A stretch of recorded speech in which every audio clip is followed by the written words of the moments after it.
പൊട്ടിച്ചിറ കെട്ട് പൊട്ടിയിട്ടുണ്ട്. എല്ലാവരും വെള്ളം കൂടാനാണ് സാധ്യത.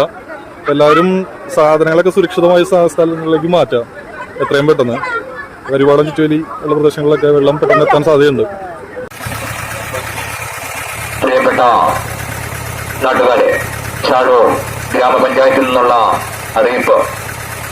ചിറക്കൽ തോട്, പുത്തൻ തോട് എന്നീ തോടുകളിലെ വെള്ളം വടക്കൻ മേഖലയായ പുറത്തൂര്, പുള്ള്, ആലപ്പാട് എന്നീ പ്രദേശങ്ങളിൽ വെള്ളം കയറുവാൻ സാധ്യത ഉള്ളതിനാൽ ജനങ്ങൾ ജാഗ്രത പാലിക്കണമെന്ന് അറിയിക്കുന്നു.